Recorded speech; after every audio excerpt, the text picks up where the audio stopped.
Gaurav railway station கிட்ட கோபி ஆலு பராட்டாவை தயார் செஞ்சு வித்துட்டு இருப்பாரு. வாங்க வாங்க, சூடான கோபி ஆலு பரோட்டாவை சாப்பிடுங்க. கௌரவோட வீட்ல அவங்க அம்மா, மனைவி அப்புறம் ஒரு பொண்ணு இருந்தாங்க. கௌரவ் காலையில இருந்து சாயந்தரம் வரை உழைச்சுக்கிட்டு இருப்பாரு. ஆனாலுமே கூட அவரால தன்னோட ஏழ்மையில இருந்து வெளியில வர முடியல. கேளுங்க, கோபி ஆலு பராட்டாவை செய்யறதுக்கு நிறைய செலவாகுது. நீங்க ஒரு வேலை செய்யுங்க, நீங்க சாதா பராட்டாவை வித்து பாருங்க. இதால நம்மளுக்கு செலவும் கம்மியாகும், லாபமும் நிறைய கிடைக்கும். இல்லை, நான் அப்படி பண்ண மாட்டேன். சாதாரண பரோட்டா சாப்பிட யாரும் விரும்ப மாட்டாங்க. அப்பா கோபி ஆலு பரோட்டாவை தான் செஞ்சு வித்துக்கிட்டு இருந்தாரு. அதனால நானும் அதையே தான் செய்ய போறேன். கௌரவ் கிட்ட விதவிதமான கஸ்டமர்ஸ் இருந்தாங்க. அவங்களுக்கு விதவிதமான டிமாண்ட்ஸும் இருந்தது. அட அண்ணே, பரோட்டா மட்டும் இல்லை, கோபி ஆலுவையும் கொஞ்சம் அதிகமாக வச்சு கொடுங்க. அப்புறம் எனக்கு பரோட்டா கூட காய்கறி வேணும். எனக்கு பரோட்டா கூட ஊறுகாய் வச்சு கொடுண்ணா. எனக்கு பரோட்டா கூட தயிர் வச்சு கொடு. கௌரவ் சில வாட்டி அவரோட கஸ்டமர்ஸோட டிமாண்ட்ஸ் கேட்டு வெறுத்து போயிட்டு இருப்பாரு.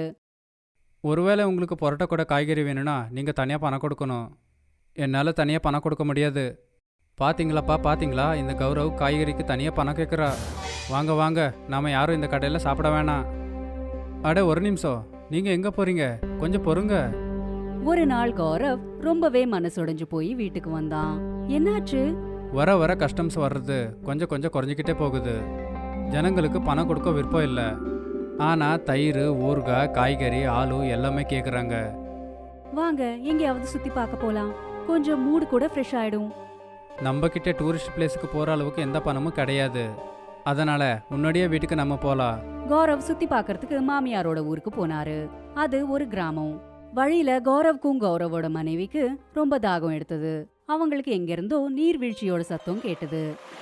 இந்த அருவியோட சத்தம் கிழக்கு திசையிலிருந்து வருது. கௌரவும் அவரோட மனைவியும் கிழக்கு பக்கம் போனாங்க. அவங்களுக்கு புதர்களுக்கு பின்னாடி நீர்வீழ்ச்சி தென்பட்டது. இந்த அருவி பார்க்க ரொம்ப அழகா இருக்கு. கௌரவும் கௌரவோட மனைவியும் தண்ணியை குடிச்சு அவங்களோட தாகத்தை தீர்த்துக்கிட்டாங்க. அதோடவே கை காலையும் கழுவிக்கிட்டாங்க. அவங்க அந்த இடத்துல இருந்து கிளம்புறப்போ யாரோ வழியில துடிச்சிட்டு இருக்கிற மாதிரி ஒரு குரல் அவங்களுக்கு கேட்டது. இந்த சத்தம் நீர்வீழ்ச்சிக்கு பின்னாடில இருந்து வருது. அருவிக்கு உள்ள நான் குதிச்சு பார்க்கணும். அப்போதான் அங்கே என்ன இருக்குன்னு நமக்கு தெரியும். ஆனா நீர்வீழ்ச்சிக்குள்ள நுழையிறது ஆபத்தா கூட இருக்கலாம்ல. இது ஏதாவது டிராப்பா கூட இருக்கலாம்ல. அப்பதான் நீர்வீழ்ச்சியில இருந்து ஒரு குரல் கேட்டது. நான் எதுக்காகவும் இங்கே வலை வீசல. என்ன காப்பாத்துங்க. நான் ஒரு சாமியார். என்ன இங்கிருந்து விடுதலை பண்ணுங்க. நான் கண்டிப்பா அந்த அருவிக்குள்ள போய் பார்க்க போறேன். ஒருவேளை நான் அதுக்குள்ள மாட்டிக்கிட்டா என்ன மாதிரி யாராவது உதவி செய்வாங்கன்னு எதிர்பார்ப்பேன் இல்லையா? கௌரவ் நீர்வீழ்ச்சிக்குள்ள போனான். அங்க பார்த்தா ஒரு முனிவர் முள்ளால இருக்கிற ஒரு தூணுக்கு கட்டப்பட்டு இருந்தாரு. அவரோட முதுகுல இருந்து ரத்தம் வழிஞ்சுக்கிட்டு இருந்தது. நீங்க யாரு? இங்க எப்படி மாட்டிக்கிட்டீங்க? நான் உன்கிட்ட எல்லாத்தையும் சொல்றேன். முதல்ல என்ன விடுதலை பண்ணு. கௌரவ் அந்த கட்டுகளை அவுத்தாரு. முனிவர் விடுதலை அடைஞ்சாரு. உனக்கு ரொம்ப ரொம்ப நன்றி. நான் ஒரு சாமியார். என்கிட்ட சில சக்திகள் இருக்கு. மனுஷனோட விருப்பம் என்னன்னு தெரிஞ்சுக்கிட்டு என்னால் நிறைவேற்ற முடியும்.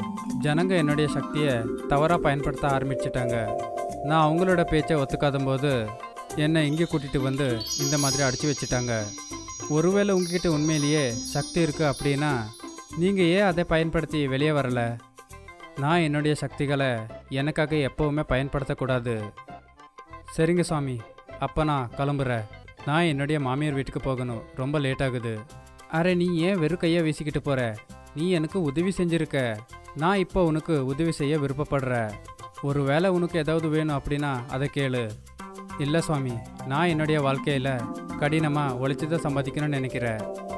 கௌரவ் சொன்னதை கேட்டு முனிவர் சந்தோஷப்பட்டாரு. அவரு மனசுக்குள்ளேயே கௌரவ்க்கு ஆசீர்வாதத்தை கொடுத்தாரு. கௌரவ் மாமியாரோட ஊர்ல இருந்து திரும்ப வந்ததுக்கு அப்புறம் அவரு திரும்ப அவரோட கோபி ஆலு பராட்டா பிசினஸ் ஆரம்பிச்சாரு. வாங்க வாங்க, சூடான சுவையான ஆலு கோபி பரோட்டாவை சாப்பிடுங்க. வாங்க ஐயா, வாங்க. கஸ்டமர்ஸ் திரும்ப அவங்களோட டிமாண்ட்ஸை கேட்க ஆரம்பிச்சாங்க. அட இங்க பாருப்பா, பரோட்டா கூட காய்கறியே வேணும். ஆனா காய்கறி இல்லைங்க. அப்பதான் திடீர்னு அந்த ஆளோட பராட்டால இருந்து பொரியல் வெளியில வந்தது. எனக்கு பரோட்டா கூட தயிர் வேணும். என்கிட்ட தயிர் இல்லையே. ஆனா திடீர்னு அந்த கஸ்டமரோட பராட்டால இருந்து தயிர் வெளியில வந்தது. எனக்கு பரோட்டா கூட ஊறுகாய் வேணுப்பா. ஆனா என்கிட்ட ஊறுகாய் இல்லையே. அப்பதான் மூணாவது கஸ்டமரோட பிளேட்ல பராட்டால இருந்து ஊர்கா வெளியில வந்தது. அங்க இருக்கிறவங்க எல்லாரோட மூளையும் குழம்பிடுச்சு. அட இங்கே என்ன நடக்குது? நான் இவங்க 3 பேருக்கு ஊறுகாய் தயிர் காய்கறி கொடுக்கலையே. ஆனால் இது எல்லாமே அவங்கவுங்க பிளேட்டில் எப்படி வந்துச்சு? அப்பதான் கௌரவ் இதுக்கு முன்னாடி நீர்வீழ்ச்சி கிட்ட காப்பாத்தின அதே முனிவர் அந்த இடத்துக்கு வந்தாரு. இங்கே பாருப்பா, 2 பரோட்டா கொடுப்பா, தயிர் ஊறுகாய் காய்கறியே கொடு. இப்படி சொல்லிட்டு முனிவர் மறைஞ்சு போயிட்டாரு. இந்த அற்புதங்கள் எல்லாம் அந்த முனிவரால தான் நடக்குதுன்னு கௌரவ்க்கு இப்ப புரிய வந்தது. கௌதமோட வண்டி கிட்ட கஸ்டமர்ஸ் கூட்டம் கூட்டமா நின்னுட்டு இருந்தாங்க. எல்லாருமே பராட்டா சாப்பிட்றதுக்காக வந்தாங்க. அவங்க பராட்டா கூட பொரியல், தயிர், ஊர்கா இப்படி அவங்க எது கேட்டாலும் அது அந்த பராட்டால இருந்து வெளியில வந்து அவங்களோட பிளேட்ல வந்துரும். கௌரவ் நேர்மையா பராட்டாக்கான காசு மட்டும் வாங்கிக்கிட்டு இருந்தாரு. சில நாட்கள்லயே கௌரவ் பெரிய பணக்காரர் ஆயிட்டாரு. கௌரவ் எல்லார்கிட்டயும் நடந்த உண்மைய சொன்னாரு. அதாவது ஒரு முனிவரால தான் இந்த அற்புதங்கள் நடக்குதுன்னு சொன்னாரு. அவரை தான் கௌரவ் நீர்வீழ்ச்சி பின்னாடி கைதா இருக்கும்போது விடுவிச்சாரு. அப்புறம் அந்த முனிவர் அந்த நீர்வீழ்ச்சி கிட்டயே உட்கார்ந்து தவம் செஞ்சுக்கிட்டு இருந்தாரு. கௌரவுக்கு பக்கத்திலேயே தீபக்ன்ட்டு ஒருத்தன் பராட்டா தள்ளு வண்டியை வச்சிட்டு இருந்தான். அவனும் பராட்டாவை தான் வித்துட்டு இருந்தான். அவன் என்ன நினைச்சானா, அவனும் அந்த முனிவர் கிட்ட இருந்து ஆசீர்வாதத்தை வாங்கினா கௌரவ் மாதிரியே பணக்காரனா மாறலான்னு நினைச்சான். தீபக் கௌரவ் கிட்ட பேச்சு கொடுத்து பேச்சு வாக்குலயே அந்த முனிவர் எந்த இடத்துல இருக்காருன்னு தெரிஞ்சுக்கிட்டான். தீபக் துப்பாக்கிய புடிச்சுக்கிட்டு அந்த முனிவர் கிட்ட போனான். நீ யாருப்பா? இங்கே என்ன பண்ணுற? வாய மூடு. என் பேரு தீபக். நான் கௌரவோட கடைக்கு பக்கத்தில் கடை வச்சிருக்க. நீ அவனுக்கு வரம் கொடுத்து ரொம்ப பெரிய தப்பு பண்ணிட்ட. நீ தப்பாக புரிஞ்சுக்கிட்டு இருக்க. கௌரவ் நிஜமாவே ரொம்ப நல்ல பையன். நான் அவனுக்கு எந்த ஒரு வரமும் கொடுக்கல. எப்போவுமே நல்லா இரு அப்படின்னு நான் உனக்கு ஆசீர்வாதம் பண்ணேன். என்கிட்ட சும்மா அதிகமாக பேசாத கிழவா. ஒழுங்கு மரியாதையா எனக்கும் அந்த மாதிரி வரம் கொடு. அப்படி இல்லைனா இப்போவே உன்னை கொன்று போட்டுருவேன். அந்த மாதிரி எல்லாம் யாராலையும் ஆசீர்வாதம் பண்ண முடியாதுப்பா. நீ சொன்னா கேட்க மாட்ட போல. தீபக் முனிவரோட கழுத்தை பிடிச்சுக்கிட்டான். அவன் அவரோட கழுத்தை நசுக்கிக்கிட்டே இப்படி சொன்னான். உடனே ஆசீர்வாதம் பண்ணு, இல்லைனா உன் உயிரை எடுத்துடுவ. சரி, நான் உன்னை ஆசீர்வதிக்கிறேன். அடுத்த நாள் தீபக் ரொம்பவே சந்தோஷமா அவனோட பிசினஸ் ஆரம்பிச்சான். தீபக் கஸ்டமர்ஸோட பிளேட்ல பராட்டாவை வச்சு கொடுத்தப்போ அந்த பிளேட்ல பராட்டா மேல பாம்புகள் இருந்தது. தீபக் கஸ்டமர்ஸோட பிளேட்ல எத்தனை வாட்டி பராட்டாவை வச்சாலும் எல்லா வாட்டியும் பாம்புகள் தான் வந்தது. கஸ்டமர்ஸ் தீபக் கிட்ட இருந்து பராட்டாவை வாங்குறதே நிறுத்திட்டாங்க. எல்லா கஸ்டமர்ஸும் கௌரவ் கிட்ட இருந்து தான் பராட்டாவை வாங்கிக்கிட்டு இருந்தாங்க. கௌரவ் கஸ்டமர்ஸோட கூட்டம் ரொம்பவே கூடிச்சுன்ற விஷயத்த கவனிச்சான். அதனால 2 வேலைக்காரங்களை வச்சுக்கிட்டு கௌரவ் ஒரு ரெஸ்டாரண்ட்டை ஓபன் பண்ணாரு. இப்படி தன்னோட நேர்மை அப்புறம் உழைப்பினால பிசினஸ்ல முன்னேறி ரொம்ப சந்தோஷமா வாழ்ந்தாரு. அப்துல் ஒரு பிரமாதமான சமையல்காரர். அவரு சுல்தான் மியா ஹோட்டல்ல தந்தூரி செஞ்சுக்கிட்டு இருந்தாரு. எனக்கு ஒரு தந்தூரி பார்சல் கொடுங்க. இதோ தந்துடுறேன். அப்துல் என்ன, உங்க கையால செய்யற தந்தூரியை பத்தி சொல்லவே தேவையில்ல. நானும் நிறைய ஹோட்டல்ல தந்தூரி சாப்பிட்டிருக்கேன். ஆனா உங்க கையில இருக்கிற கைப்பக்குவம் வேற எங்கேயுமே கிடையாதுண்ணே. நன்றி. என்னுடைய தந்தூரி உங்களுக்கு பிடிச்சிருக்கே, அதுவே சந்தோஷம். அப்துல் பல வருஷங்களா இதே ஹோட்டல்ல தான் வேலை பார்த்துட்டு இருந்தாரு. எல்லாமே நல்லபடியா போயிட்டு இருந்தது. அப்புறம் ஒரு நாள் சுல்தான் மியாவோட பையன் ஹப்சல் ஹோட்டலை பாத்துக்கிற பொறுப்பை ஏத்துக்கிட்டான். தம்பி, உங்க ஹோட்டல் தந்தூரி உண்மையிலேயே சூப்பரே. எனக்கு தெரியும். நிறைய கஸ்டமர்ஸ் அப்துல் அண்ணன் தந்தூரி பத்தி பாராட்டுறாங்க. இத கேட்டுட்டு அப்துல் சிரிச்சாரு. அவருக்கு ஹப்சல் மைண்ட்ல இருக்கிற குறுக்குத்தனமான புத்தி என்னன்னு தெரியாது. ஹப்சல் என்ன யோசிச்சு வச்சிருந்தான்னா, அதாவது அவன் தந்தூரி கவுண்டரை பெருசாக்கலாம்னு நினைச்சான். இன்னும் நிறைய சமையல்காரங்களை வைக்கணும்னு நினைச்சான். அப்துல் அண்ணன், இன்னும் நீங்க சில சமயக்காரங்களுக்கு உங்களை மாதிரி தந்தூரி செய்ய கத்து கொடுக்கணும். அது என்னன்னா, நான் தந்தூரி கவுண்டரை பெருசாக்க போறேன். அப்பதான் என்னால நிறைய ஆர்டர் எடுக்க முடியும். நிச்சயமா தம்பி, நான் எல்லா சமயக்காரங்களுக்கும் சொல்லி கொடுக்கறேன். இத கேட்டதும் ஹப்சல் சந்தோஷப்பட்டான். கொஞ்ச நாளைக்கு அப்புறம் தந்தூரி கவுண்டர் பெருசாச்சு. இன்னும் 2 சமையல்காரங்க அந்த கவுண்டருக்கு வந்துட்டாங்க, அல்தாஃப் அப்புறம் அர்பாஸ். இப்ப என்ன கவனமா பார்த்து கத்துக்கங்க. என்ன மாதிரியே நல்லா தந்தூரி செஞ்சீங்கன்னா கஸ்டமர்ஸ் உங்களையும் பாராட்டுவாங்க. அப்துல் அவங்க 2 பேருக்கும் தந்தூரி எப்படி செய்யறதுன்னு நல்லா கத்து கொடுத்தாரு. கொஞ்ச நாள்லயே அவங்க 2 பேரும் அப்துல் மாதிரி தந்தூரி செய்ய கத்துக்கிட்டாங்க. எனக்கு நம்பிக்கை இருக்கு. பகல்ல இந்த ஹோட்டல் 2 மடங்கும் ராத்திரியில 4 மடங்கு வியாபாரம் நடக்கும். உங்க வாக்கு நிறைவேறட்டும் அப்துல் அண்ணே. அப்துல் அவங்க 2 பேருக்கும் நல்ல மனசோட தந்தூரி செய்யறது எப்படின்னு கத்து கொடுத்தாரு. ஆனா அப்சல் ரொம்பவே தந்திரமானவன். அவன் மைண்ட்ல பணம் சம்பாதிக்கிறது மட்டும்தான் குறிக்கோளா இருந்தது. அதனால அவன் புது கோழி பண்ணக்காரர்கிட்ட ஒப்பந்தம் பண்ணிக்கிட்டான். இந்த கோழி பண்ணக்காரன் அப்சலுக்கு செத்து போன கோழிங்களை குறைஞ்ச விலைக்கு விற்க ஆரம்பிச்சான். அதனால அப்சலோட லாபம் அதிகமாச்சு. தந்திரி கவுண்டர் பெருசா இருந்ததுனால கஸ்டமர்ஸும் அதிகமாயிட்டாங்க. எல்லாமே நல்லபடியா தான் போயிட்டு இருந்தது. ஆனா ஒரு நாள் அப்துல் அன்னைக்கு அந்த ஹோட்டல்ல ராத்திரி பகல்னு பார்க்காம இருந்தாரு. அப்பதான் அந்த ஹோட்டலோட முதலாளி சுல்தான் அங்க வந்தாரு. கண்ணா அப்சல், ஹோட்டல் எப்படிப்பா போயிட்டு இருக்கு? நல்லா போகுதுப்பா. அது சரி, நம்ம கோழி வாங்குற பண்ணைய மாத்திட்டேன்னு கேள்விப்பட்டேன். ஆமாப்பா, இந்த புது பண்ணக்காரரு குறைஞ்ச விலையிலேயே கோழிகளை நம்மளுக்கு சப்ளை பண்றாரு. அப்படியா? அது எப்படி? ஏன்னா அந்த கோழிங்க ஏற்கனவே செத்து போனதுங்க. அரே அல்லா, ஏன்பா இந்த மாதிரி அநியாயத்தை செய்யற? இது பாவம்பா. இந்த பாவத்தை செய்யாத. அவ கொடுக்கற தந்தூரி சாப்பிட்டு யாருக்காவது உடம்பு சரியில்லாம போச்சுன்னா அப்புறம் அந்த அல்லா நம்மள மன்னிக்கவே மாட்டாரு கண்ணா. அப்படியெல்லாம் எதுவும் நடக்காதுப்பா. எல்லா ஹோட்டல்காரங்களும் இப்படிதான் செய்யறானுங்க. என் ஃப்ரெண்ட்ஸ் ஹோட்டல் எல்லாம் இப்படிதான் நடக்குது. இது வரைக்கும் எந்த நோயும் வந்ததில்லை, இனிமேலும் வராது. உனக்கு அறிகுறி சொல்ல வேண்டியது என்னுடைய கடமை. அதுக்கப்புறம் உன்னோட விருப்பம். இனிமே இந்த ஹோட்டல் உன்னுடையது. நீ தான் இதுக்கு முதலாளி. நல்லதோ கெட்டதோ அது எல்லாம் உன் கையில தான் இருக்கு. சரியா? சுல்தான் சார் அங்கேருந்து கிளம்பி போனாரு. அவங்க பேசினது எல்லாத்தையும் அப்துல் கேட்டுட்டாரு. கொஞ்ச நேரம் பொறுத்து அவரும் அவங்க வீட்டுக்கு போயிட்டாரு.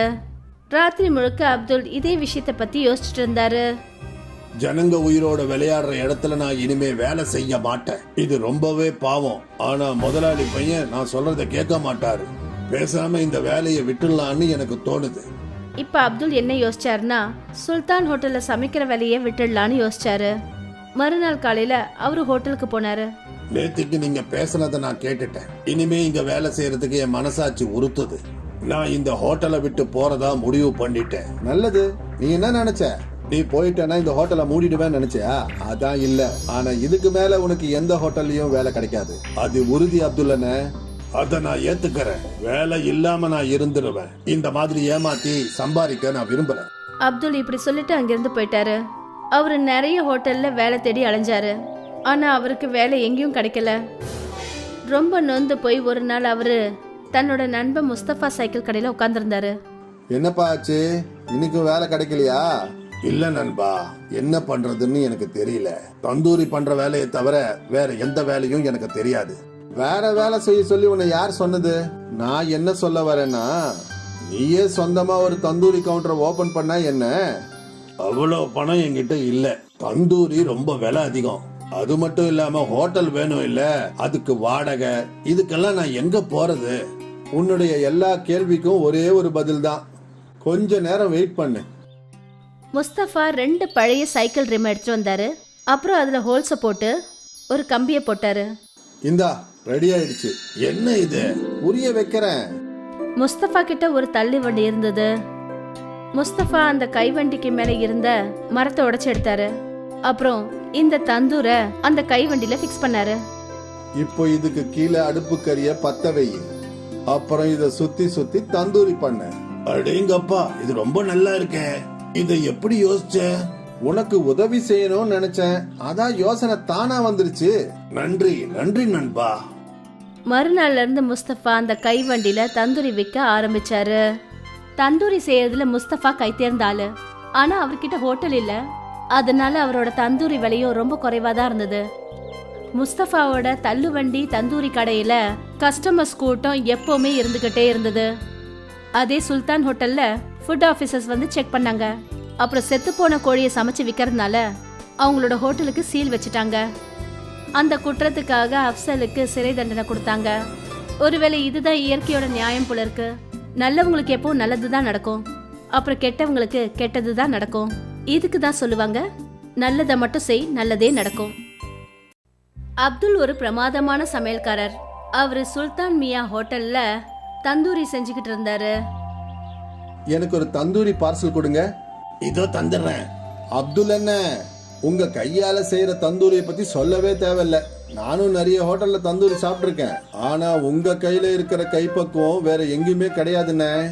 நன்றி. என்னுடைய தந்தூரி உங்களுக்கு பிடிச்சிருக்கே, அதுவே சந்தோஷம். அப்துல் பல வருஷங்களா இதே ஹோட்டல்ல தான் வேலை பார்த்துட்டு இருந்தாரு. எல்லாமே நல்லபடியா போயிட்டு இருந்தது. அப்புறம் ஒரு நாள் சுல்தான் மியாவோட பையன் ஹப்சல் ஹோட்டலை பாத்துக்கிற பொறுப்பை ஏத்துக்கிட்டான். தம்பி, உங்க ஹோட்டல் தந்தூரி உண்மையிலேயே சூப்பரு. ஆ ஆ எனக்கு தெரியும். நிறைய கஸ்டமர்ஸ் அப்துல் அண்ணன் தந்தூரி பத்தி பாராட்டுறாங்க. இத கேட்டுட்டு அப்துல் சிரிச்சாரு. அவருக்கு ஹப்சல் மைண்ட்ல இருக்கிற குறுக்குத்தனமான புத்தி என்னன்னு தெரியாது. ஹப்சல் என்ன யோசிச்சு வச்சிருந்தான்னா, அதாவது அவன் தந்தூரி கவுண்டரை பெருசாக்கலாம்னு நினைச்சான். இன்னும் நிறைய சமையல்காரங்களை வைக்கணும்னு நினைச்சான். அப்துல் அண்ணன், இன்னும் நீங்க சில சமயக்காரங்களுக்கு உங்களை மாதிரி தந்தூரி செய்ய கத்து கொடுக்கணும். அது என்னன்னா, நான் தந்தூரி கவுண்டரை பெருசாக்க போறேன். அப்பதான் என்னால நிறைய ஆர்டர் எடுக்க முடியும். நிச்சயமா தம்பி, நான் எல்லா சமயக்காரங்களுக்கும் சொல்லி கொடுக்கறேன். இத கேட்டதும் ஹப்சல் சந்தோஷப்பட்டான். கொஞ்ச நாளைக்கு அப்புறம் தந்தூரி கவுண்டர் பெருசாச்சு. இன்னும் 2 சமையல்காரங்க அந்த கவுண்டருக்கு வந்துட்டாங்க, அல்தாஃப் அப்புறம் அர்பாஸ். இப்ப என்ன கவனமா பார்த்து கத்துக்கங்க. என்ன மாதிரியே நல்லா தந்தூரி செஞ்சீங்கன்னா கஸ்டமர்ஸ் உங்களையும் பாராட்டுவாங்க. அப்துல் அவங்க 2 பேருக்கும் தந்தூரி எப்படி செய்யறதுன்னு நல்லா கத்து கொடுத்தாரு. கொஞ்ச நாள்லயே அவங்க 2 பேரும் அப்துல் மாதிரி தந்தூரி செய்ய கத்துக்கிட்டாங்க. எனக்கு நம்பிக்கை இருக்கு, பகல்ல இந்த ஹோட்டல் 2 மடங்கும் ராத்திரியில 4 மடங்கு வியாபாரம் நடக்கும். உங்க வாக்கு நிறைவேறட்டும் அப்துல் அண்ணே. அப்துல் அவங்க 2 பேருக்கும் நல்ல மனசோட தந்தூரி செய்யறது எப்படின்னு கத்து கொடுத்தாரு. ஆனா அப்சல் ரொம்பவே தந்திரமானவன். அவன் மைண்ட்ல பணம் சம்பாதிக்கிறது மட்டும்தான் குறிக்கோளா இருந்தது.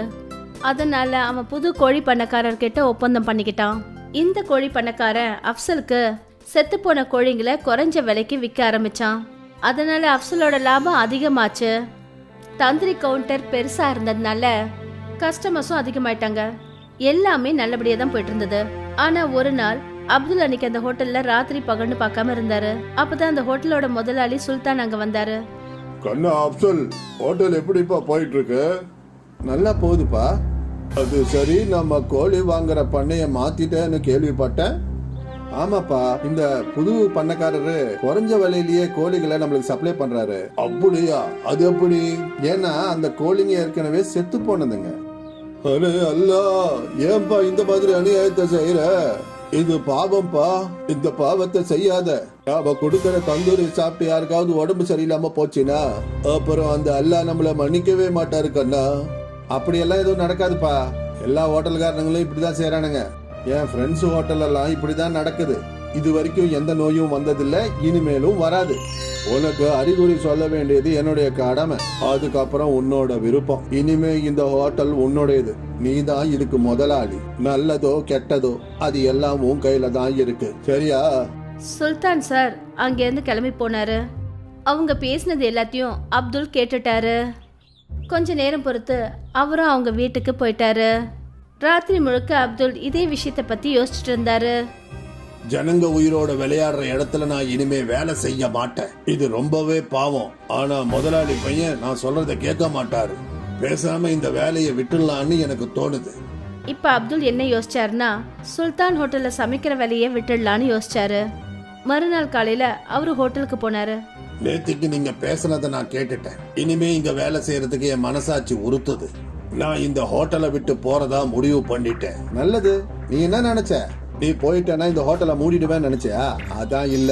ஆனா இதுக்கு மேல உனக்கு எந்த ஹோட்டல்லையும் வேலை கிடைக்காது. அது உறுதி அப்துல்லண்ணே. அத நான் ஏத்துக்கிறேன். வேலை இல்லாம நான் இருந்துருவேன். இந்த மாதிரி ஏமாத்தி சம்பாதிக்க நான் விரும்புறேன்.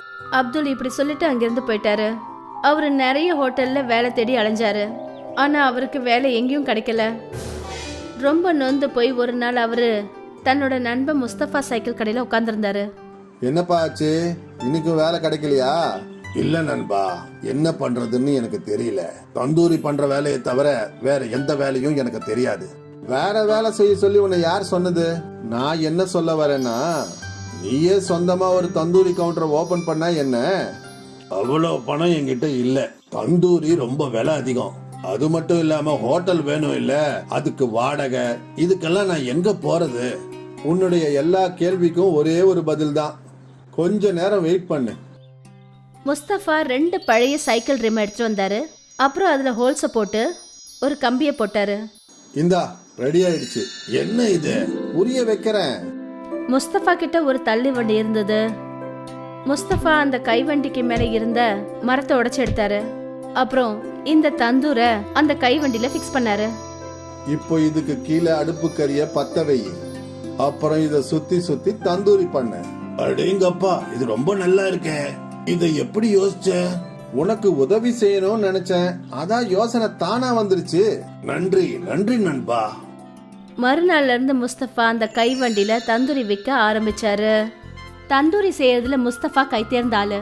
ஆனா அவர்கிட்ட ஹோட்டல் இல்ல. அதனால அவரோட தந்தூரி விலையும் ரொம்ப குறைவா தான் இருந்தது. முஸ்தபாவோட தள்ளுவண்டி தந்தூரி கடையில கஸ்டமர்ஸ் கூட்டம் எப்பவுமே இருந்துகிட்டே இருந்தது. அதே சுல்தான் ஹோட்டல்ல ஃபுட் ஆபீசர்ஸ் வந்து செக் பண்ணாங்க. அப்புறம் செத்து போன கோழியை சமைச்சு விற்கிறதுனால அவங்களோட ஹோட்டலுக்கு சீல் வச்சுட்டாங்க. அந்த குற்றத்துக்காக அப்சலுக்கு சிறை தண்டனை கொடுத்தாங்க. ஒருவேளை இதுதான் இயற்கையோட நியாயம் போல இருக்கு. நல்லவங்களுக்கு எப்போ நல்லதுதான் நடக்கும், அப்புறம் கெட்டவங்களுக்கு கெட்டதுதான் நடக்கும். இதுக்கு தான் சொல்லுவாங்க, நல்லதை மட்டும் செய், நல்லதே நடக்கும். ரமாகாந்த் ஒரு டாபா ஓனர். அவரோட டாபா ஹைவேல இருந்தது. அதனால அங்க கஸ்டமர்ஸ் கூட்டம் எப்பவுமே இருந்துட்டு இருக்கும். அண்ணே, ஒரு சோலைப்புரி, ஒரு புலாவ், ஒரு தால் கிச்சடி, கொஞ்சம் சீக்கிரமாக கொடுங்க. சரி சரி, நீங்கள் வந்து உட்காருங்க. ரமாகாந்த் அவரோட டாபால நிறைய நேரம் வேலை செஞ்சுக்கிட்டு இருப்பாரு. அப்புறம் நைட் ரொம்ப லேட்டா திரும்ப வீட்டுக்கு போனப்போ அவரோட பொண்ணு நீலிமா அவருக்காக வெயிட் பண்ணிக்கிட்டு இருப்பா. நீ இன்னும் தூங்கலையா? அப்பா, நீங்க சாப்பிடுறதுக்கு முன்னாடியே நான் என்னைக்காவது தூங்கியிருப்பேனா சொல்லுங்க. இப்போ வரைக்கும் இல்லை, இதுக்கப்புறம் நடக்கலாம் இல்லையா? அது ஏன்பா? ஏன்னா நான் உன்னுடைய கல்யாணத்துக்காக மாப்பிள்ளைய பார்த்துட்டேன். என்னப்பா, எனக்கு கல்யாணம் பண்ணிக்கணும்னு இல்ல. எல்லா பொண்ணுங்களும் இப்படிதான் சொல்லுவாங்க. ஆனா மாமியார் வீட்டுக்கு போனதுமே அவங்களோட அம்மா அப்பாவே மறந்துருவாங்க. அவங்க செய்வாங்க போல. ஆனா நான் அப்படி கிடையாது.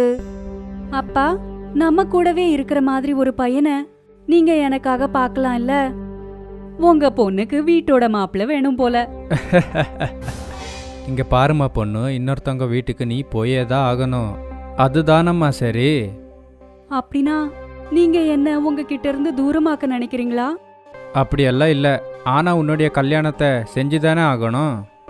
நான் உனக்கு எப்படிப்பட்ட மாப்பிள்ளையை தேடுறேன்னு உனக்கு தெரியுமா? அவன் உன்னை பார்த்துக்கிறதுல எங்கள் 2 பேருடைய ஞாபகமே உனக்கு வரக்கூடாது. என்னப்பா நீங்களும்? அட, நீங்க 2 பேரும் பேசி முடிச்சிட்டீங்கன்னா சாப்பிட வாங்க. ரொம்ப ராத்திரி ஆயிடுச்சு. சரி. ரமாகாந்த் அவரோட பொண்ண ரொம்பவே நேசிப்பாரு. ஆனா கூடிய சீக்கிரத்திலேயே அவரோட பொண்ணு கல்யாணம் பண்ணிக்கிட்டு போயிடுவா. இதனால இப்போ ரமாகாந்த் இன்னும் நிறைய நேரம் டாபால வேலை செஞ்சுக்கிட்டு இருந்தாரு. என்னாச்சு முதலாளி, இன்னைக்கு இவ்வளோ நேரமாச்சு, ஆனால் டாபாவை மூடவே இல்லையே. டைம் ஆயிடுச்சுதா, ஆனால் இன்னும் சில கஸ்டமர்ஸுங்க வருவாங்களான்னு பார்த்துக்கிட்டு இருக்க. எப்படியோ என்னோட பொண்ணு கல்யாணத்துக்கு பணம் சேர்க்கணும் இல்லையா? சரிங்க முதலாளி, சின்ன முதலாளி அம்மாவோட கல்யாணத்தை நாம் கிராண்டாக பண்ணலாம். கண்டிப்பா. ரமாகாந்தோட வேலைக்காரங்க கூட அவருக்கு சப்போர்ட் பண்ணாங்க. அவங்க கூட ஓவர் டைம் செஞ்சுக்கிட்டு இருந்தாங்க. 1 மாசத்துக்கு அப்புறம் நீலிமாவை பார்க்கறதுக்கு பையன் வீட்ல இருந்து வந்தாங்க. அவங்களுக்கு நீலிமாவை ரொம்ப பிடிச்சு போச்சு. 2 மாசத்துக்கு அப்புறம் ஒரு நல்ல முகூர்த்த நாள் இருக்கு. இவங்க 2 பேருக்கு அன்னைக்கு கல்யாணத்தை வச்சிடலாமே. சரிங்க புரோகிதரே. நீலிமாவோட கல்யாணம் நிச்சயமாயிடுச்சுன்னு எல்லாருமே சந்தோஷப்பட்டாங்க. ரமாகாந்த் எல்லா இடங்கள்ல இருந்தும் காசு சேர்த்து வச்சிட்டு இருந்தாரு. அவரோட பொண்ணோட கல்யாணத்துக்கு எந்த ஒரு குறையும் இருக்கக்கூடாதுன்னு நினைச்சாரு. ஆனா ஒரு நாள் அவரு ரொம்ப அவசரத்துல ஹைவேய கிராஸ் பண்ணிட்டு இருக்கும்போது அப்பதான் திடீர்னு அவரை ஒரு ட்ரக் மோதிடுச்சு. அவர் அந்த இடத்துலயே இறந்துட்டாரு.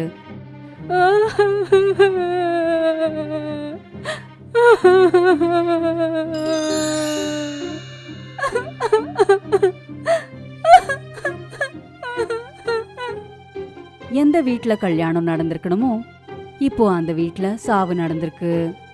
வீட்டோட தலைவரே இறந்துட்டாரு. சரிதா நீலிமாக்கு யாருமே இல்ல. கொஞ்ச நாளுக்கு அப்புறம் கிஷோர் ரமாகாந்த் வீட்டுக்கு வந்தான். அக்கா, உங்க வீட்டுக்காரர் என்கிட்ட 2 லட்ச ரூபாய் கடன் வாங்கியிருந்தாரு. பொண்ணோட கல்யாணத்துக்கு வேணும்னு. கல்யாணம் முடிஞ்சது கொடுக்குறேன்னாரு. ஆனால் இப்போ அவர் தான் இல்லையே. அப்படின்னா என் பணத்தை யார் கொடுப்பாங்க? அண்ணன் அவர் இத பத்தி என்கிட்ட எதுவுமே சொல்லல. அதெல்லாம் எனக்கு தெரியாது. முதல்ல சொல்லுங்க, என் பணத்தை யார் திருப்பி கொடுப்பாங்க? நான் திரும்ப தரேன். எங்க அப்பாவோட எல்லா கடனையும் நான் தீர்த்து வைக்கிறேன். நீங்க எனக்கு 6 மாசம் டைம் கொடுங்க போதும். சரிம்மா, நான் 6 மாசத்துக்கு அப்புறம் திரும்பி வருவேன். ஆனா அதுக்குள்ள பணத்தை ரெடி பண்ணி வச்சிருங்க. சரிதா தலைய பிடிச்சு உக்காந்துக்கிட்டா.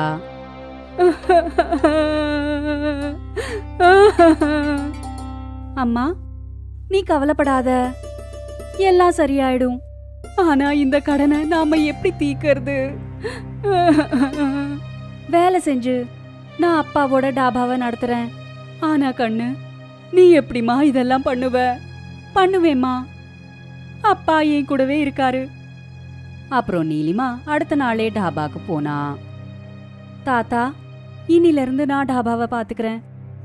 சரிம்மா, உங்க அப்பா எங்களுக்கு நிறைய உதவிகளை செஞ்சிருக்காரு. நாங்க எல்லாரும் உனக்கு துணையா இருப்போம்.